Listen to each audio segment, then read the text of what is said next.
En fait, l'objectif de la ressourcerie intercommunale, ça s'inscrit dans le programme de prévention des déchets de la collectivité, c'est de diminuer le tonnage des déchets sur le territoire de l'île d'Oléron. Donc là, au niveau de la ressourcerie, on a un objectif de 250 tonnes par an à atteindre d'ici 2020. Bon, 2017, on était déjà à 230 tonnes, donc c'est plutôt pas mal. On a 3 types d'apports. On a les apports volontaires des particuliers et des entreprises, des fois aussi, qui nous font des dons. On a de la collecte en déchetterie.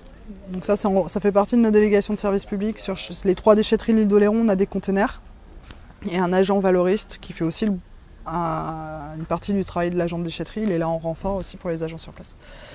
Et du coup, il est chargé de récupérer ce qui est valorisable au niveau de la ressourcerie et d'éviter la benne. Voilà. Et après, on a l'enlèvement à domicile, où là, on va gratuitement chez les gens déménager des meubles.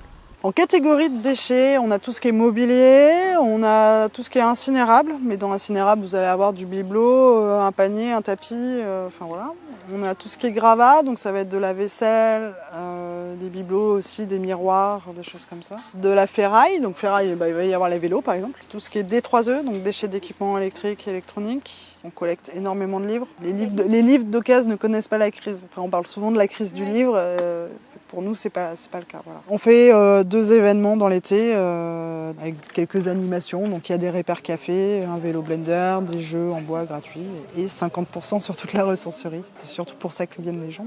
Par rapport à la ressourcerie, ce qui est important, c'est le fait que c'est l'association Océan qui la gère, c'est une délégation de service public, mais c'est un projet multipartenarial en fait. C'est un équipement de la communauté de communes, c'est un partenariat aussi avec les communes, avec des éco-organismes, avec l'association et d'autres associations. Après, l'île d'Oléron est quand même assez dynamique sur tout ce qui est environnemental. Donc là, la collectivité est un territoire zéro déchet, à son agenda 21. Il n'y a pas vraiment de contraintes, au contraire, c'est plutôt facilité par la dynamique et la politique du territoire.